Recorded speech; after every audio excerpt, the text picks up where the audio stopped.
Hello guys, we're here on part 2 of our discussion, yung gamit ng have, has, at saka had. Okay, yung had, yan yung past tense ng to have.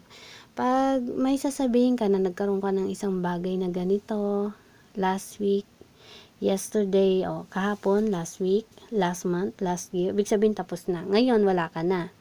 Okay, wala ka ngayon. Pero ini-emphasize mo na nagkaroon ka nung nakaraang araw, okay? Kaya kahapon. Tapos na ibig sabihin. So, gagamit ka na ng had. So, nagkaroon ako ng pencil or may pencil ako kahapon. Sabi mo, I had a pencil. Pag siya naman, he had a pencil. Pag babae, she had a pencil. Okay? Ang kausap mo is you. Okay? Ikaw. Ikaw ay nagkaroon ng pencil. So, you had a pencil. We had a pencil. They had a pencil. So, gagamit ka ng had, guys, kahit na ano man yung pronouns ang gagamitin mo. So, ini-emphasize mo na nagkaroon ka ng isang bagay.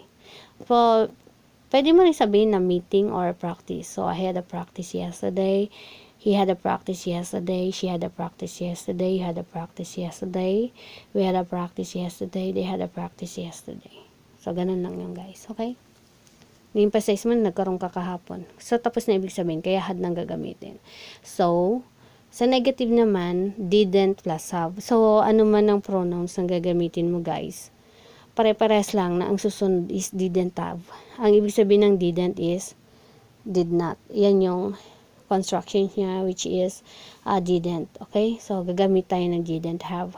So, I didn't have a pencil. So, hindi ako nagkaroon ng pencil. Hindi siya nagkaroon ng pencil. Hindi ka nagkaroon ng pencil. Hindi tayo nagkaroon ng pencil. Hindi sila nagkaroon ng pencil. So, I didn't have a pencil. He didn't have a pencil. She didn't have a pencil. You didn't have a pencil. We didn't have a pencil. They didn't have a pencil. So, ini-emphasize mo na hindi nagkaroon ng pencil. Pwedeng kahapon, o kaya last week. Pwede rin yung in-example ko kanina, yung meeting. Okay? So, I didn't have a meeting yesterday. He didn't have a meeting yesterday. She didn't have a meeting yesterday. You didn't have a meeting yesterday. We didn't have a meeting yesterday. We didn't have a meeting yesterday. So, didn't have. Okay? Yan yung negative, hindi ka nagkaroon. Ito naman yung positive, affirmative, nagkaroon ka. So, had yung gagamitin. Pag hindi ka nagkaroon, gagamitin mo, didn't have.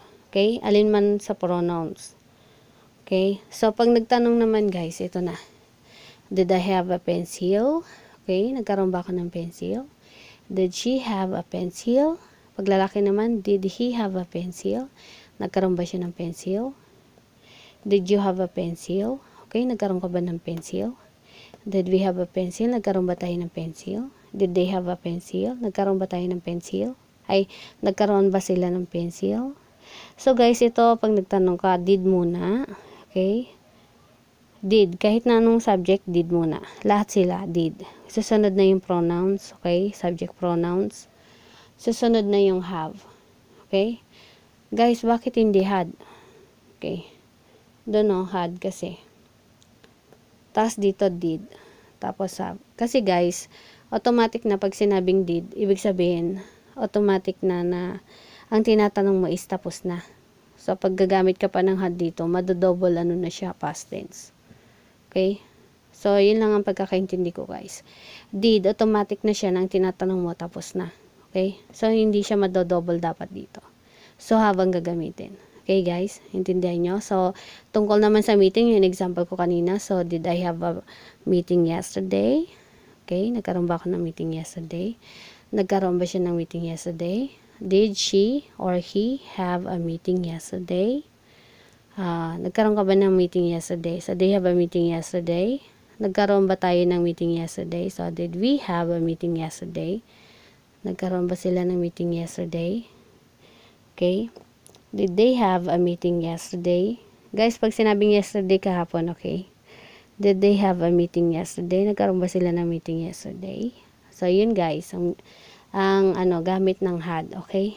Salamat po sa pakikinig. Please subscribe to my channel. Thank you guys.